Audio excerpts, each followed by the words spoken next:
Here it is. Take the fifth is going to break the ice. All right. We'll go here to John Hopkins. He says, surprise Jim Harbaugh wasn't the first topic today. The hire is either going to be genius or a train wreck. Let's hope Harbaugh doesn't get Spanos all over him. I asked a question on my Hacksaw mini poll on Twitter. I said, what's the biggest obstacle that Harbaugh is going to inherit going to work for the Chargers? And some people said, well, Lee, he's got monstrous problems with the roster, no running back, huge problems in interior defensive line, etc. Another one said salary cap. When you're that far over the cap, you're going to be disposing of big money name players. And the third one says he's got to resolve what is the Spanos culture. Since John Harbaugh, Jim Harbaugh, Jack Harbaugh are really the first family of football, it's not the Spanos family. No, not at all. But if you're a Charger fan, you got to be thrilled. If you're an NFL fan, you got to be thrilled. This is good for the league, good for the sport. It's good for LA to have some sizzle and some, Hollywood there. So let's see what happens. Next question. Let's go here to Michael. And he says, hey, Lee, with Bally's out, what will the TV packages for the upcoming Padres season look like? Well, it will be the same as last year because MLB streaming has taken over the Padre broadcast, the Colorado broadcast, the Arizona broadcast.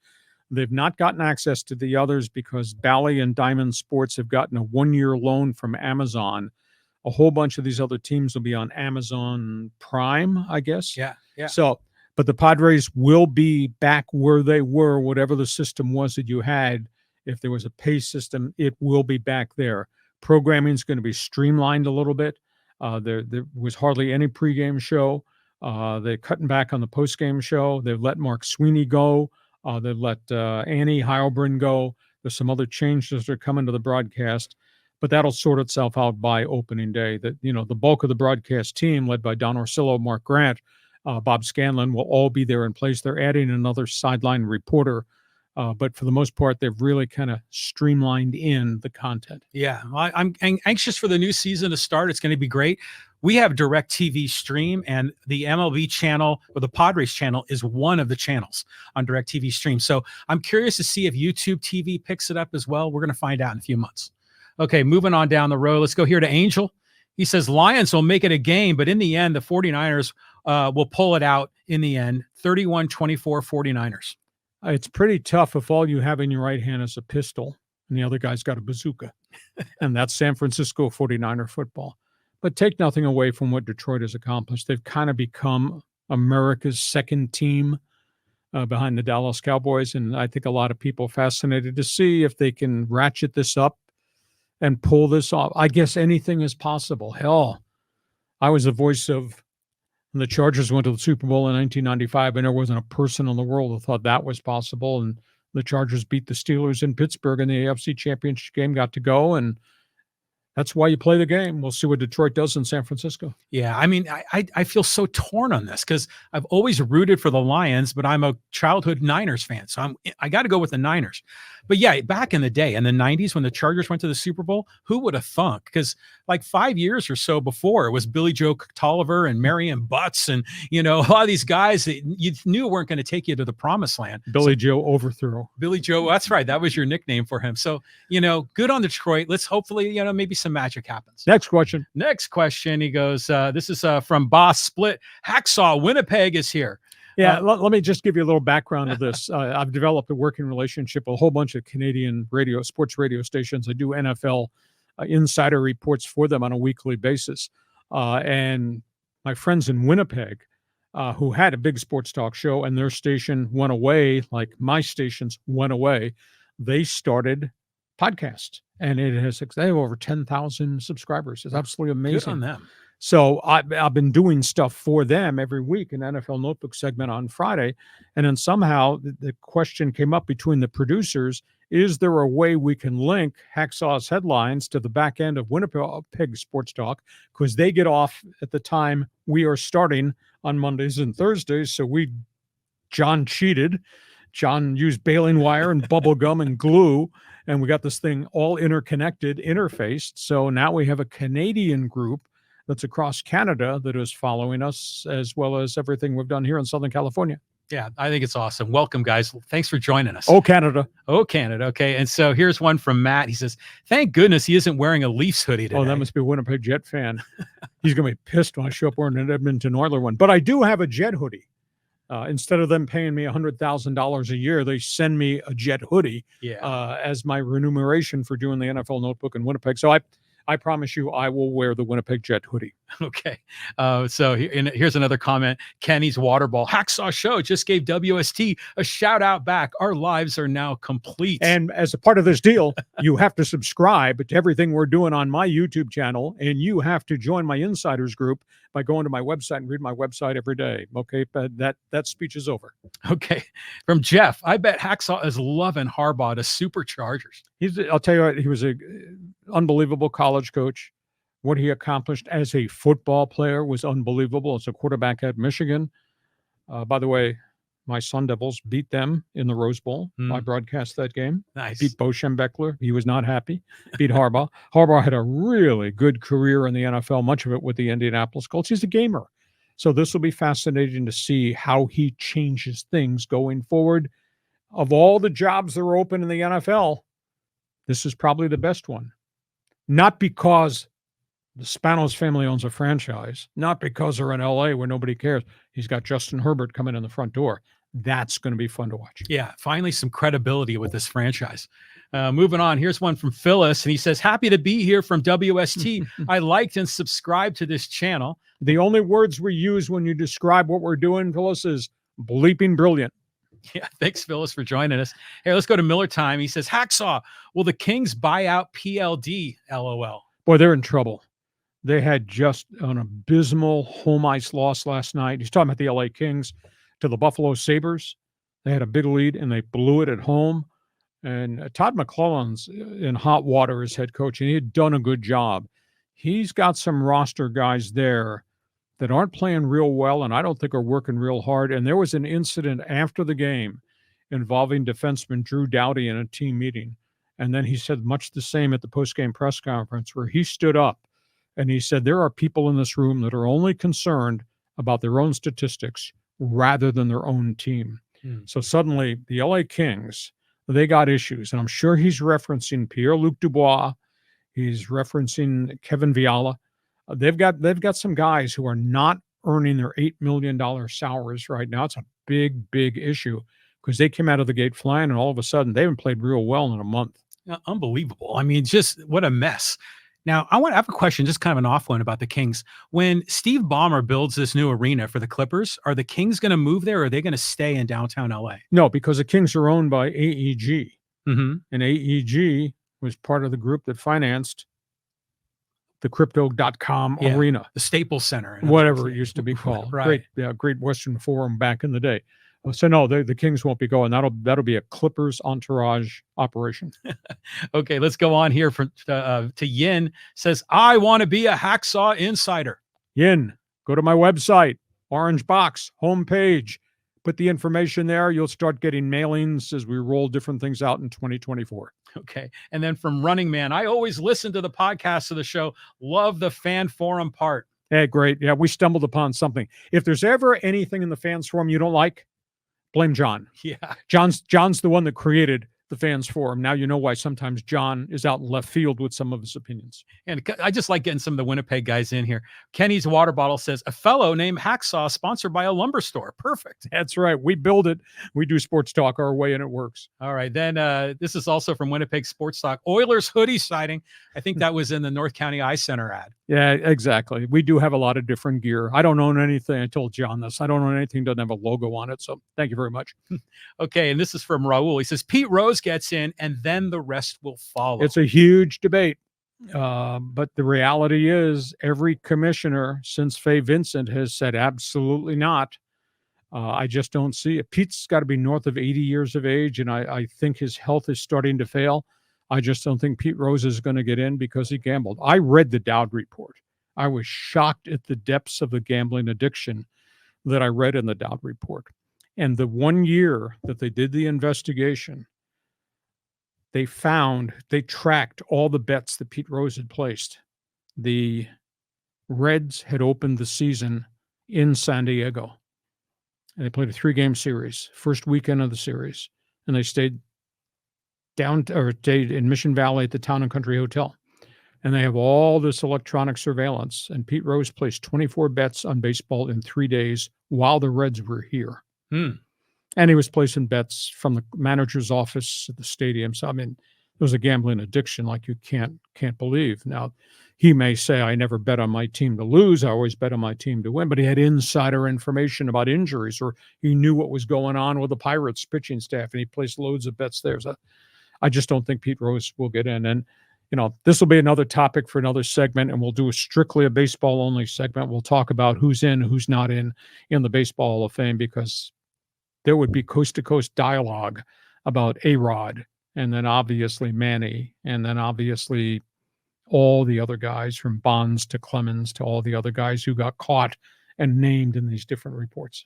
Didn't Fay Vincent promise Pete Rose that he was going to let him back in? I think there was promise that there would be a hearing. I don't know if the hearing ever took place. Okay, but then Fay Vincent passed away, and now Pete Rose has nothing to hang on to. They got to let him in. I mean, the all-time hit leader is not in the Hall of Fame. It's a big issue. His memorabilia is in the Hall of Fame. It's absolutely amazing. His Cincinnati Reds memorabilia is in the Reds Hall of Fame. Yeah, but he's not allowed access to the facilities, not allowed access to anything in terms of any of the festivities baseball related. So again, I'll go back to the question I spun to you about a half hour ago. If I mention the name Pete Rose, what do you think? Well, you probably say Mr. Hits. Yeah, right. It's like Charlie Hustle knocking out Ray Fosse and that 71 All-Star. But yeah, banned from baseball. But when he was playing ball, he wasn't gambling. No. And during that window of time, I can't think of anyone more deserving than Pete Rose. And you're correct. Even though that Ty Cobb was a racist and a lout, Ty Cobb is in there, so should not Pete Rose be in it? It's exactly argument for the ages. Next question. Okay, let's go here to Manny, and he says, baseball benefited greatly from the steroid era. They turned a blind eye when McGuire and Sosa packed the stands. Reporters lapped it up and rode the wave too. Now everyone blames the players. Well, understand this, though. In that era, there was a move afoot to have drug testing for steroids, and it never happened. And who blocked it? Donald Fear, head of the Players Union, under the guise of players' private lives. The most sacramental, important thing in Major League Baseball is the record book. And by virtue of the guys who cheated, they stained the record book because it impacted all the records in baseball, and record book is the most sacred thing in the history of the game. Agree or disagree, John? Yeah, I mean, this is just unbelievable the way these players are not getting in the Hall of Fame. And it's just so deserving. But during that time in the 90s, man, baseball was electric, wasn't it? When McGuire and Sosa they brought baseball back from the work stoppages. Yeah, I mean, that was a disgrace. That was Tony Gwynn was going to hit 400 that year, and then they ended up canceling the season. He hit 394. Yeah, so that was a special time in baseball, and we always kind of suspected it, right? Because Canseco in the late 80s with McGuire. You have a union card? The union is the one that prevented drug testing. That's Donald Fear. You can't invade the players' privacy. The players are freaking cheating. Right. Records are being broken because they're cheating, and you're blocking baseball from drug testing. But, you know, back in the 70s and the 60s, they were taking the reds and the greens and the bennies and all that other, you know, stuff. I don't know what it is. What is it like? Is it like meth or something that got people all hyped up so they play the ball game? This drug thing has been going on in sports forever. Yeah, but there is cooperation now, and there is blood testing. There's HGH testing. I mean, it was finally agreed to. The union finally acquiesced. But it was allowed to happen because Donald Fear allowed it to happen. Yeah, I mean, that's a lack of integrity right there. I agree with you. Next question. Okay, let's move on here. And we had someone lined up. Yeah, let's go here to Stonewall Dave. He says, this whole Pete Rose discourse tends to forget that he agreed to the punishment. He knew the punishment fit. He knew what he did. I read the report. I know what he did. If you read the report, you'd be shocked. Actually, everything is on the internet. Some things you shouldn't read, but if you just go ahead and Google the Dowd report. I mean, it's yay thick, but just read about where he was, bets he made, how many he plays. I mean, it was a gambling addiction you could not believe. So the punishment fit. and he had to accept it. And I don't think it will ever change. I think he will die like Joe Jackson died, a dead man without getting the honors he deserves. Tough one, man. Let's go on here. Craig Smith with some breaking news. Raheem Morris, the next head coach of the Atlanta Falcons. Well, that had been rumored out there. Now, this is interesting because all of a sudden, Mike Vrabel's fallen off the chart. And I would have bet that Mike Vrabel would have been hired. It's also interesting because he doesn't have a job. He being Bill Belichick. Isn't that stunning? I mean, he had 2 immediate interviews with Atlanta and did not get hired. He has not interviewed any other place. Bill Belichick without a head coaching job. Wow. I mean, so what are the other open seats now? What's left? Well, Washington is one, and there's one other. Seattle. Okay. And Seattle's moving on Dan Quinn, I think, pretty quickly. So Belichick to the Commanders, is that a doable thing? What do you Has think? not interviewed. But who would they interview? Well, they supposedly offered the job to the offensive coordinator in Detroit, Ben Johnson. Oh, that's right. Okay. All right. Belichick without a job. That's Think about that. unbelievable. He might be sitting here in a hoodie doing this podcast next week with you. Belichick in a hoodie. All right. Hey, let's go check out some of these social media comments. We got a bunch of them over here as well. And let's go to, here's some Chicago Bulls comments from Chuck Taylor. Yeah, talking about Jerry Krause. He was supposed to be enshrined in the Ring of Honor and the night of the ceremony with Michael Jordan and Scottie Pippen and Phil Jackson. When they showed the video of Jerry Krause, the fans booed. When they introduced his wife to accept the plaque and the honor, they booed her. It was pretty nasty, and the reaction from around the NBA was pretty hostile. So is this guy a good Bulls fan or a classless Bulls fan? This guy, I think, is a true Bulls fan. He says they booed him while he was alive. The city of Chicago doesn't have to forgive anyone who broke up one of the greatest dynasties in professional sports history. That and the historical statement he made at the end that organizations win championships, not players, which was kind of insulting, directed at Michael Jordan, Scottie Pippen, Bill Cartwright, and all those great players that were there. So yeah, I mean, that's the legacy of what Jerry Krause. Well, organizations can screw up franchises, and we've seen that. Exactly. Okay, here, this is a comment about the favorite NFL TV analyst from Brian Shaw. He says, Chris Collinsworth is way too jock writer. He compliments so much it is completely disingenuous, and dude doesn't know when to just shut up. And have you seen the absurd videos of him when he was a player, bragging about having $100 bills falling out of his pockets? Freaking tool, this guy. He's different. He brings personality to the TV booth. He seems to have a lot more fun with it than the other analyst. I mean, we all have different taste. I mean, I like lemon sherbet. This guy likes 3 flavors of ice cream. You know, I can't, as a viewer, having done NFL football for 17 years, you can't analyze X and O's, every X and O play. That gets old. That's get cumbersome. Collinsworth is different than the other guys. Tony Romo, Troy Aikman, Greg, the tight end. Greg Olson. He's different. Collinsworth brings personality and a little bit of flair, but he does talk football. So, you know, do you like lemon ice or do you like 3 flavors of ice cream? So you like what you like. But I like Collinsworth. I've interviewed Chris, and they're all good. I think Romo's elite, though. He's just in a different world. Well, you know, it's interesting that Brian brings up this topic, jock writer. I had never heard that term, but I know what he means. It's like sometimes they'll pull their punches. They won't critique the player because they know they'll have to face the player at a certain point and they don't want to get chewed out. I mean, did you get that vibe? Yeah, I got blasted sometimes. I got blasted for junk other talk show host at my station said about the players when I was the voice of the Chargers. Mm-hmm. I guess it comes with the territory. But yeah, I guess there is a bit of a fine line.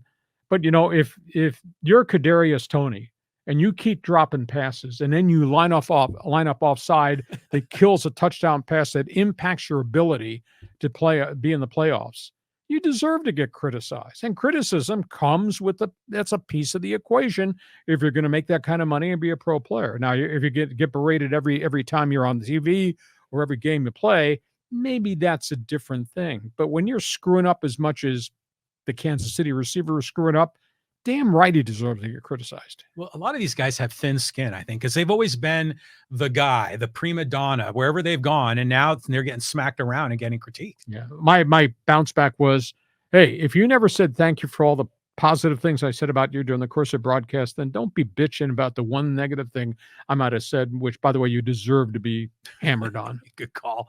Okay, here's another comment here about Bills fans and Chargers fans. This is from Do You Love It? He says, no comparison between Buffalo or San Diego being cursed. None. Bills have won 4 years of the AFC. Well, excuse me. The Bills won the AFC 4 years in a row, and they still have their beloved team with a new stadium on the way. San Diego had our Chargers taken away from us and sent to the worst joke of a city they could have gone to. Bills have good owners. Chargers have Spanos/Devils. You're correct. Every aspect. Now, the only comeback I would have is, you walking around with shorts and a T-shirt today in Buffalo? We are in San Diego.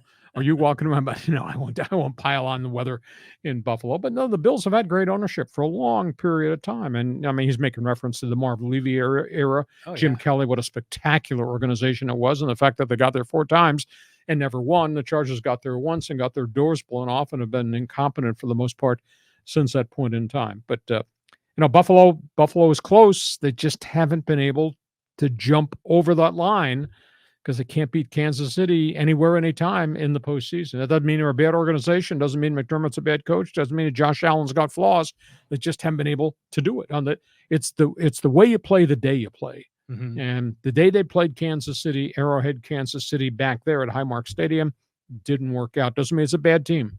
Yeah, well, the Bills, you figure they're going to figure out a way to improve here. But I just want to talk about cursed cities because, yeah, San Diego is at the top of the list. And for the longest time, Cleveland was near the top of the list. Mistake by the lake.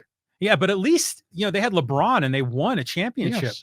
I mean, San Diego has just been, I mean, if it wasn't for being a great place to live, this is a terrible sports town. Well, now we can add Oakland to that list because Yeah. all the franchises they've lost. Yeah, Oakland is definitely on that list. Hey, let's get a couple more in here. Talking Raiders from Grape. He says, I imagine they're going to try and move up in the draft. He should be better suited, talking about Tom Telesco. He should be better suited for that instead of the other guys. Also, apparently, him and Antonio Pierce hit it off in the last meeting before he got hired, which is kind of weird considering what that means with other general managers who were interviewed, not talking about Champ. Hope we keep Champ too, though. This is a good hire, in my opinion. I think it is too, because he has a track record, and you have to understand where he came from. He is a protege of Bill Polian, Telesco. Polian, success Carolina, success Indianapolis. Bill retired. Tom came to San Diego. I thought he did a reputable job. Granted, the one-loss record is 86-95, and they never got to the Super Bowl with them. They were blessed with really great quarterbacks. But in the big overall picture, they're also beset by horrible injuries. They had salary cap issues, etc. So he'll bring to the Raiders what the Raiders have really never, ever had. There's some stability in his approach to doing business. Mm-hmm. And he'll counterbalance the passion play that is Antonio Pierce, the coach. I'll be fascinated to see if they wind up with Kellen Moore, the Charger offensive coordinator, who does not appear to be sticking with the Harbaugh regime. So I'll be fascinated to see if any of those guys wind up there. But give them some time. But they got a problem. They got to go find a quarterback, and I think they're drafting 13. And you're not going to get marquee quarterback at 13. So, but they do find players.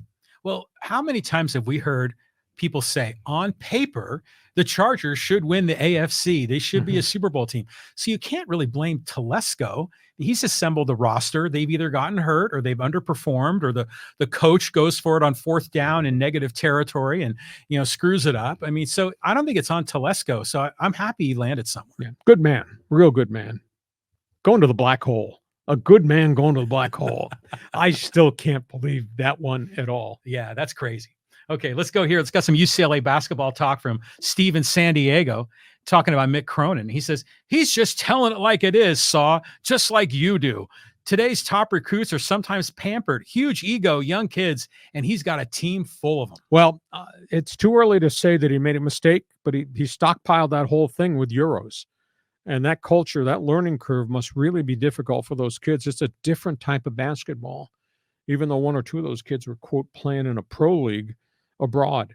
As long as he can hold on to those kids and they stay there and nobody jumps in the transfer portal, they'll probably grow. And they've gotten, after that horrid stretch, they've started to play a little bit more competitive basketball. But it's obvious they got holes in the roster. And I thought back to this at the end of last season. They kind of captured the fancy of a lot of people at UCLA and kind of drove into the tournament. Mhm. The guy that was the focal point of all that was Amari Bailey. He was a freshman, bright star. He jumped ship, Mm. went to the NBA after 1 year, one and done. Should have stayed. So Cronin had to restart again with virtually no experience and then bringing all the Euros in. And they're going through the culture shock of learning what college basketball is really like. It's just really hard. And he reacted really badly too. I just don't think you bury your own players. You can be tough on them behind closed doors in a practice. I just don't think nationwide you can trash them and then wonder why you can't recruit kids in the future based on what you used to do to the kids you brought in. Yeah, and he's dealing with a lot of one and dones, and that's disruptive to the culture. But just to go across the street over at USC, what's the latest on Bronny James? I mean, He's playing. They've had 2 major injuries on that team, so he's had to start as a freshman. Yeah, the stupid comments, excuse me, going to the NBA? Want to play with my dad? The kid is averaging less than 5 points a game as a part-time starter at Southern Cal in his first year. He's not NBA ready. What the hell's that all about? no, not at all. Now, Bronny, stay there for a couple of years. See if you can help Andy Enfield build that thing and rally it back to where it used to be, because it's not right now. They're sub 500 at USC. Now they've had 2 major injuries, which have kind of impacted their backcourt. But Bronny James is not ready to be an NBA player. I'm going crazy reading all this junk. Yeah, just the hype around it and everything. Let's see if we can squeeze one more in here. Let's talk a little bit. This is from one of the guys on the website, and he said, it's Arthur. And he says, I think you missed a significant end of the year story when San Diego State was saved from themselves as they tried to join the Pac-12. The Mountain West Conference chastised them in spite of the fact that State made the conference proud by making the Final Four and into the championship game against Connecticut. Well, they tried, and the whole thing blew up.